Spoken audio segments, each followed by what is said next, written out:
Good morning, students. Today I am going to teach you the lesson number 6 I love you, teacher. તો એનો જે પહેલો paragraph છે જુઓ. અહીંયા એક હેલન કેલર નામની આંધળી મૂંગી અને બેરી છોકરીની કહાની છે. અને આ છોકરીના પ્રોગ્રેસની પાછળ એના શિક્ષકનો કઈ રીતે ફાળો જવાબદાર છે અને શું કામ એ શબ્દ બોલે છે કે આઈ લવ યુ ટીચર. અને આ એક એનો આત્મકથા સ્વરૂપે પાઠ છે. તો જો પહેલાં આપણે પ્રસ્તાવના જોઈશું. Helen Keller became deaf and blind when she was very young. Helen Keller ખૂબ જ નાની હતી ત્યારથી ડેફ એટલે બેરી અને બ્લાઇન્ડ એટલે આંધળી થઈ ગયેલી. Since she was deaf she did not learn to speak. બેરી થઈ જવાથી તે કંઈ પણ બોલતા શીખી શકી નહીં. એટલે આમ કહેવાય છે કે જનરલી જે બાળકો છે સાંભળી શકતા નથી એ જ મૂંગા હોય છે. અને જેની સાંભળવાની ઇન્દ્રિય સતેજ ન હોય એટલે એવા બાળકોમાં ભાષા વિકાસ થતો નથી. કારણ કે કંઈ સાંભળે તો એનું રિપીટેશન કરીને બોલતા શીખે. એટલે મેજોરિટીમાં જે બાળકો બહેરા છે તે મૂંગા પણ હોય છે. So her parents were extremely worried. તેથી તેમના માતા પિતાને ખૂબ જ ચિંતા થતી હતી. Then they found Miss Sullivan, a teacher for deaf and blind. ત્યાર પછી તેઓએ આંધળા અને બેરા જે બાળકો છે એના ટીચરને જોયા. That changed Helen's life. જેણે હેલનની લાઈફ જ જીવન જ પલટી નાખ્યું. Here is an account of the turning point in her life in her oven words. અહીં તેમના જીવનના સંક્રાંતિકાળનો અહેવાલ તેણે પોતાના શબ્દોમાં વર્ણવ્યો છે. તો અહીંયાથી હવે એની સ્ટોરી ચાલુ થાય છે. હેલન કેલર પોતે જ પોતાની સ્ટોરી બોલે છે જેને આપણે આત્મકથા કહીએ છીએ. I still remember that morning of the year 1887. મને તે 1887ની તે સવાર બરાબર યાદ છે. I was just 7 years of age then. ત્યારે હું લગભગ 7 વર્ષની હતી. My teacher Annie Sullivan came to our house that day. તે દિવસે મારા ટીચર એની સુલેવાન મારા ઘરે આવેલા.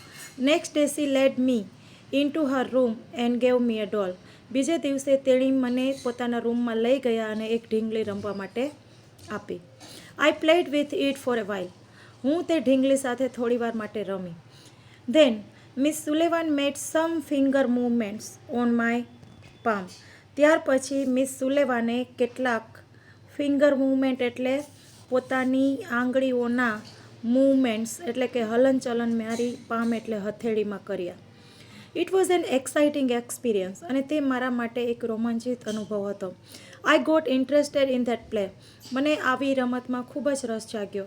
And start imitating the movements she made with her finger. Imitate એટલે કોપી કરવી. ત્યાર પછી મેં કોપી કરવાનું શરૂ કર્યું. શેનું? તો કે movement C made with her finger. પોતાની આંગળીઓથી જે મૂવમેન્ટ મારી હથેળીમાં કરતા હતા એવી રીતના જે મારી આંગળીઓથી મેં એવા મૂવમેન્ટ કરવાનું કોપી કરવાનું શરૂ કર્યું. When I finally succeed in doing that correctly. જ્યારે છેવટે હું આ વસ્તુ યોગ્ય રીતે કરતી થઈ, સાચી રીતે કરતાં શીખી ગઈ, આઈ વોઝ થ્રિલ્ડ. હું તો રોમાંચિત થઈ ગઈ. I didn't know that I was spelling doll DOLL. મને ખબર નહોતી કે આ રીતે ફિંગર મૂવમેન્ટ્સથી આંગળીઓના હલનચલનથી હું આમ ડોલ DOLL એમ ડોલ શબ્દ લખી રહી છું એવો મને કોઈ અહેસાસ નહોતો. બસ ટીચર જે કરતા હતા એવી રીતે હું કોપી કરતી હતી. એટલે ટીચર એની હથેળી પર આ રીતે DOLL લખી રહ્યા હતા. વારંવાર એ જ સ્પેલિંગ, ખાલી આડાવડા હલનચલન નહોતા કરતા પણ હલનચલન દ્વારા સ્પેલિંગ લખી રહ્યા હતા. આ રીતે એને શબ્દ સિમ્બોલાઇઝથી એને શબ્દ શીખવવાનું એને શરૂ કર્યું એના ટીચરે. સમ ડેઝ લેટર, થોડા દિવસ પછી, we were walking in our garden. અમે અમારા ગાર્ડનમાં ચાલી રહ્યા હતા. Suddenly my teacher put my hand under the water tap. અચાનક જ મારા ટીચરે મારો એક હાથ પાણીની ચકલી નીચે રાખ્યો.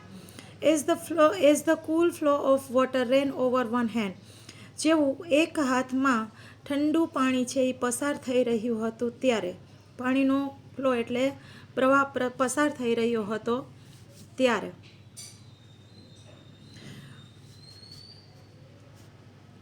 ત્યારે C spelled WATER on my other palm. ત્યારે તે મારી બીજી હથેળી પર WATER એવો શબ્દ લખી રહ્યા હતા. એક હાથ ઉપર પાણી વહેતું હતું અને એ જ ક્ષણે બરાબર મારી બીજી હથેળી પર વોટર એવો શબ્દ લખી રહ્યા હતા.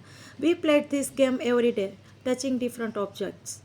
અમે આ ગેમ જુદા જુદા ઓબ્જેક્ટ એટલે જુદી જુદી વસ્તુઓના સ્પર્શ દ્વારા રોજ રમતા. It awakened my soul. તેણે મારા આત્માને જાગૃત કરી દીધો. I came to know that everything had a name. ત્યાર પછી મને ખબર પડી કે દુનિયાની દરેકે દરેક વસ્તુના કંઈક ને કંઈક નામ છે. Now each name gave birth to a new thought. હવે દરેક નામમાંથી એક નવો વિચાર જન્મ પામવા લાગ્યો. Every object I touched seem to throb with life. Every objects દરેક વસ્તુ આઈ ટચડ જેને હું સ્પર્શતી હતી, seem to throb with life તે જાણે કે જીવંતતાથી, થ્રોબ એટલે ધબકતી હોય એવું મને લાગતું હતું. આહા, I was connected with the world through all the words. અરે રે, ખરેખર હું તો શબ્દોથી દુનિયા સાથે જ જાણે કે જોડાઈ ગઈ છું. Miss Sullivan use to take me to long walks every morning. Miss Sullivan મને દરરોજ લાંબા રસ્તા સુધી મોર્નિંગ વોકમાં લઈ જતા હતા. I had a lot question to ask. મારી અંદર ઘણા બધા પ્રશ્નો પૂછવા માટે હતા. I would write something on her palm and in turn she would talk into my palm as people talk into a baby sear. હું શું કરતી, મારા મનમાં પ્રશ્ન ઉઠતા એટલે હું એની હથેળી ઉપર પ્રશ્ન લખતી અને એના વળતા જવાબમાં તે મારી હથેળી પર એવી રીતે લખતા જાણે કે લોકો નાના છોકરાના કાનમાં વાત કરી રહ્યા હોય એવી રીતે. અહીંયા જો તમારે એઝ ઇફનો ઉપયોગ છે. એઝ પીપલ એઝ ઇફનો નથી. My teacher satisfied my curiosity. આ રીતે મારા શિક્ષક મારી ક્યુરિયોસિટી એટલે જિજ્ઞાસા વૃત્તિને સંતોષતા. Now everything around me was full of life, love and joy. આવી રીતે મારી આજુબાજુમાં જે કાંઈ હતું તે મને જીવન, પ્રેમ અને આનંદથી ભરેલું લાગતું. The second stage of learning was more difficult. અને આ શીખવાનો મારો જે આ બીજો તબક્કો હતો, સ્ટેજ, એ થોડો વધારે મુશ્કેલ હતો. It was also based on the sense of touch. તે પણ સ્પર્શ ઇન્દ્રિય ઉપર જ આધારિત હતો. Miss Sullivan would speak a word and ask me to touch her lips and throat slowly. Miss Sullivan કોઈ શબ્દ બોલતા અને મને કહેતા કે જ્યારે એના ટીચર કંઈ શબ્દ બોલી રહ્યા હોય ત્યારે તેને કહેતા, શું કહેતા કે એના હોઠને સ્પર્શ કરે અને એનું જે થ્રોટ એટલે ગળું છે ત્યાં ધીમેથી સ્પર્શ કરે. I learn to speak through the movement of the lips and vibration in the throat. આ રીતે એ કે સામેવાળી વ્યક્તિના હોઠના હલનચલન અને તેના ગળાના અંદર થતા શબ્દથી થતા વાઇબ્રેશનને સ્પર્શ કરીને હું બોલતા શીખી. ખરેખર બહુ અઘરી વસ્તુ છે. When I uttered my first word. Uttered એટલે ઉચ્ચારવું, જેને આપણે એમ પ્રશ્ન પૂછાય કે find out the meaning of the word, speak from the paragraph. તો અટર એટલે ઉચ્ચારવું. હું જ્યારે મારો પહેલો શબ્દ બોલતા શીખી અથવા તો પહેલો શબ્દ મેં ઉચ્ચાર્યો, ઇટ ગેવ મી બાઉન્ડલેસ ડિલાઇટ. તેણે મને અનહદ આનંદ આપ્યો. પહેલો શબ્દએ મને ખૂબ જ આનંદ આપ્યો. Now I started talking with my toys, stones, trees and birds in the garden. ત્યાર પછી તો મેં બગીચામાં રમકડાઓ, પથ્થરો, વૃક્ષો અને પક્ષીઓ સાથે પણ વાતો કરવાની શરૂ કરી દીધી. I felt amazed and delighted as my sister ran to me when I called her. અને ખરેખર હું તો ખૂબ જ આનંદમાં આવી ગઈ અને આશ્ચર્ય પામી ગઈ જ્યારે મેં મારી બેનને બોલાવી અને તે મારી પાસે દોડતી આવી ગઈ. And my dog obeyed my commands. અને મારો કૂતરો મારા કમાન્ડ છે એ અનુસરવા લાગ્યો. I was able to speak. ખરેખર હું તો બોલવા માટે સક્ષમ બની ગઈ. It was a miracle. ખરેખર ચમત્કાર હતો મારા માટે. વેન આઈ સ્ટડીડ સિરિયસલી, જ્યારે હું ગંભીરતાપૂર્વક કંઈ પણ શીખતી, it seemed more like play than work, તે મને કામ કરતાં વધારે રમત જેવું લાગતું હતું. Whenever anything delighted or interested me, જ્યારે કોઈ પણ વસ્તુ મને આનંદ આપતી કે મારામાં રસ પેદા કરતી, ત્યારે Miss Sullivan would talk about that as if she were a little girl herself. અહીંયા છે એઝ ઇફ વાળું વાક્ય. એટલે જો કે તમારા અભ્યાસક્રમમાં છે કે એઝ ઇફથી વાક્ય શરૂ થતું છે, એટલે એનો મતલબ શું થાય કે અહીંયા એક ફંક્શન વપરાયેલું છે. કયું ફંક્શન છે? તો describing supposition. She taught subjects like science by making it so interesting that I remembered everything.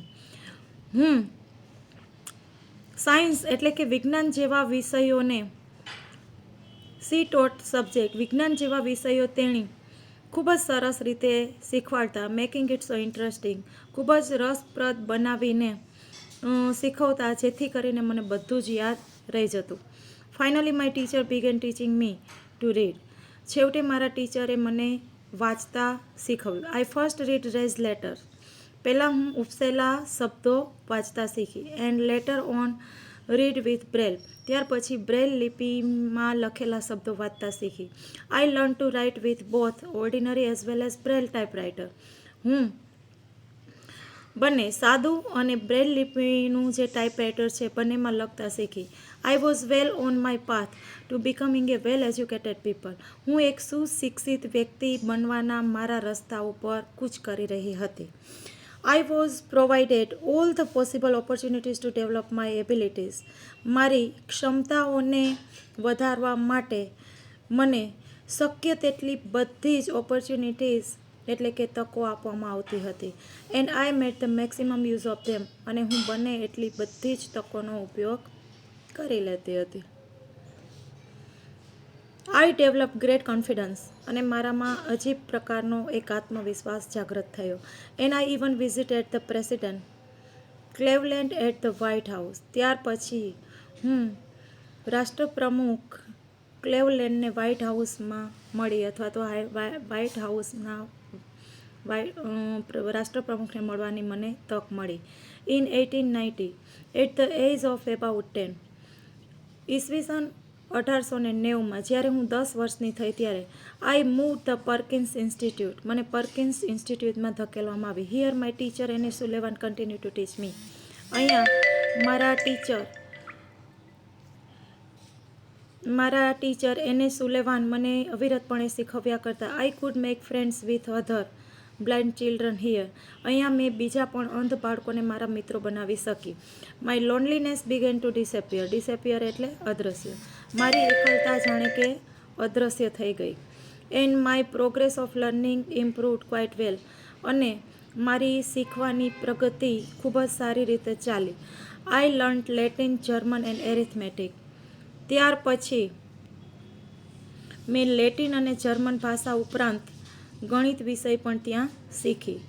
In 1896 I moved on to the Cambridge School for Young Ladies in Massachusetts. હું મેસેચ્યુસેટ્સમાં Cambridge School for Young લેડીઝમાં મેં admission લીધું 1896માં. This was really a great achievement for a lady like me who was blind, deaf and could barely produce sound for communication.